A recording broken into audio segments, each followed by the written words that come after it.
The security wings at Israel's prisons are a mirror image of the Palestinian reality. The relations between Fatah prisoners and their brothers, rivals from Hamas, have seen many ups and downs and reached a boiling point twice, in the violent Hamas takeover of Gaza in 2007, and with the Shalit deal in 2011. Follow ENet News on Facebook and Twitter. A series of interviews conducted by ENet with some of the 104 prisoners, who were released in 2013 as part of Prime Minister Benjamin Netanyahu's gesture to Palestinian President Mahmoud Abbas, puts a spotlight on the sensitive relations between the Palestinian factions, which Israelis wrongly see as a homogeneous bunch. Gilad Shalit. He was in an unbearable situation. Photo, Anat Mossberg. Immediately after the Gaza coup, realizing the volatility could affect the situation inside the prisons, the Israel Prison Service (IPS) decided to separate Fatah and Hamas prisoners. The relations weren't good, says Mudkak Salah, a Fatah member who murdered Israel Tenenbaum in Netanya in 1993. There was a mess. There was no violence, but each side spoke about the other side, hated the other side. Mudkak Salah, who murdered Israel Tenenbaum. Each side hated the other side. He says there were people in the prison who tried to ease the tensions and urged the prisoners to make a distinction between the reality outside and life behind bars, but the explosive situation on the ground was stronger than anything. A report about Israel Tenenbaum's murder in 1993. Photo, Yedioth Ahronoth Archive. After the Gaza coup, everything changed, says Ziad Ghanemat, a Fatah member who took part in the murder of Meir Ben Yair and Michal Cohen in the Masua forest near Beit Shemesh in 1985. When it happened, it sparked verbal confrontations. People began bad-mouthing each other. There were people in the prison whose relatives had been killed in clashes in Gaza, so we were separated. Those were very tense times. We saw our friends being murdered on the streets. Ziad Ghanemat, who took part in the murder of Meir Ben Yair and Michal Cohen. How did the Hamas prisoners behave those days? They were happy inside the jail. We said to them, "How can you be happy when we are fighting each other?" And they replied, "You're collaborators." A report about the murder of Meir Ben Yair and Michal Cohen in the Masua forest near Beit Shemesh in 1985. Photo, Yedioth Ahronoth Archive. A year earlier, in June 2006, things looked different. Hamas, together with two other small organizations, launched a successful strategic attack on the Gaza Strip border, which ended in a way even they hadn't predicted. They managed to capture a living Israeli soldier, Gilad Shalit, who was kidnapped into the Gaza Strip. The prisoners jailed in Israel, including Fatah prisoners, were overjoyed. Yusuf Rashid, who served time in prison for the murder of collaborators. A prisoner serving a life term can only be freed by Gilad. A person is in the sea, he can't swim, and he starts drowning. If he sees straw, he'll even grasp at straw to save himself. A prisoner serving a life term can only be freed by Gilad, says Yusuf Rashid, a Fatah member who served time in prison for murder of Palestinians who had collaborated with Israel. So you were happy? Most people were happy, and so was I. I said to the wardens, "Inshallah, God willing, both Gilad and I will be released, each to his own mother." Esmat Mansour, who took part in the 1993 murder of Hayam Mizrahi in Beit El. We saw the Shalit family's distress. Meanwhile, Gilad Shalit became the prisoner's most popular discussion topic. We spoke about him almost every day. We would discuss every little detail that came up on the news.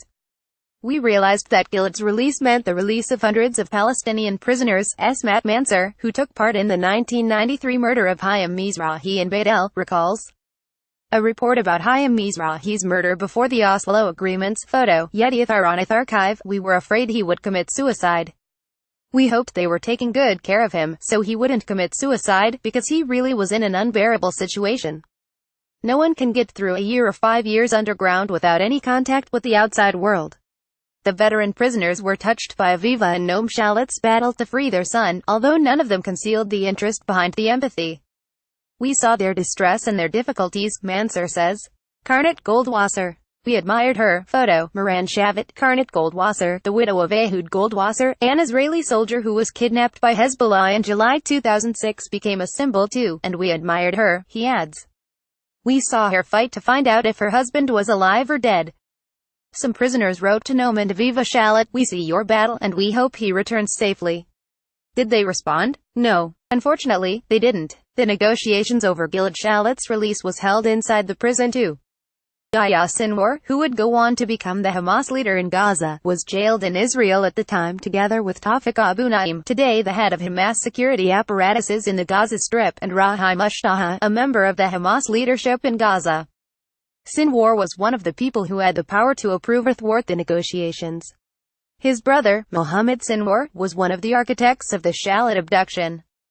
Yahya Sinwar, a nervous person with no education, photo, AP, Khaled Azraq, who murdered Shimon Cohen in 1991, was one of the top Fatah prisoners who held negotiations with Hamas prisoners on the list of prisoners they would present to Israel for release. Yahya Sinwar was Hamas prisoners' leader in jail, and he spoke to us, says Azraq. He said the list of prisoners Hamas wanted to see released had been prepared during the split between Hamas and Fatah, and that it was being amended, but it turned out he had lied. He took care of his own release. Had he not been released, there would have been no deal. Were there prisoners who used to go up to him and beg? Yes, there were people he bought. He moved them over to Hamas in return for a release. There were a few Fatah members who did that, Khaled Azraq, who murdered Shimon Cohen. Sinwar lied, and what about those who weren't in good relations with Sinwar? They paid for it. Anyone who failed to cooperate with him. How would you describe Yahya Sinwar? He's very irritable. He speaks without thinking. He had no education. All he does all day is read the Quran. People saw him as a dangerous person, dangerous to our people. He is a man who speaks from his gut, without thinking. Anyone can change him. A report about Shimon Cohen's murder in 1991, photo, Yedioth Ahronoth Archive, who are his friends in prison? Tawfiq Abu Naim and Rahim Ashtaha. Were there negotiation meetings between senior Hamas members and Israeli officials inside the prison? Yes, Ofer Dekel, the coordinator on prisoners in Mias at the time, visited the prison quite a few times. He sat down with Sinwar and Mushtaha. He met with them in the management offices. Then Shin Bet chief, Yuval Diskin, came to meet with them too. Only with Hamas because of the deal. Did the prison management give them permission to talk to Hamas people outside the prison? During the negotiation period, they let them walk around with phones. No searches were conducted. Most of the top members of Hamas' current leadership spend many years in Israeli jails. Sinwar, Saleh al-Ariri, the deputy Hamas Politburo chief, who is responsible for the military activity in the West Bank, Tawfiq Abu Naim, Rahim Ashtaha and Husam Badran, the organization's spokesman abroad.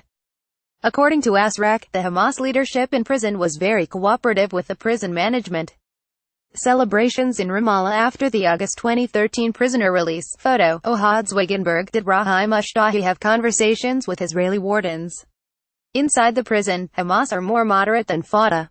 Hamas are more cooperative with the intelligence officers and the management. Did Sinwar have meetings with the prison manager? He knows Hebrew, after all. Yes, he used to meet with them a lot. In general, Hamas learned more Hebrew than Fatah. At the time, they learned through the Open University. Prisoner release as part of the Shalit deal, October 2011, photo, EPA. Did you meet Saleh al-Aruri in jail? Yes, at the Nafha prison. What is your impression of him as a person? He's a smart person, but a liar as far as I'm concerned. They lied to us. They lie inside their organization too. Did he have good relations with the Israel Prison Service?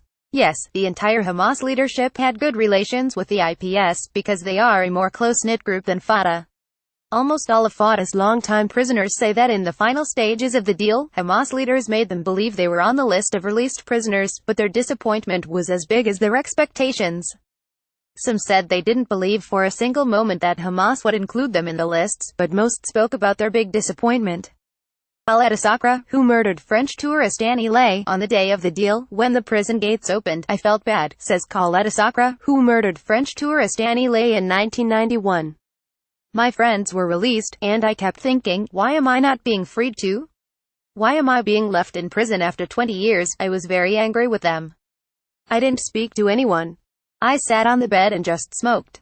A report about the murder of Annie Lay in 1991, photo, Yedioth Ahronoth Archive. The longtime prisoners are at odds about the ramifications of the deal. Israel was wrong to release prisoners only in a swap deal and not in talks with Palestinian President Mahmoud Abbas, says Mustafa El-Hajj, who murdered Friedrich Rosenfeld in Ariel in 1989. What kind of message are you conveying by doing that? It's not a message of peace. It's wrong and it's illogical. Only blood on the hands. In the Shalit deal, you conveyed a message to the Palestinian society that you only understand force. Matt Mansour disagrees. What you did for one soldier points to the Israeli society's strength. When the entire society stands behind a soldier and his family, you gain from it. I look at it and I envy you.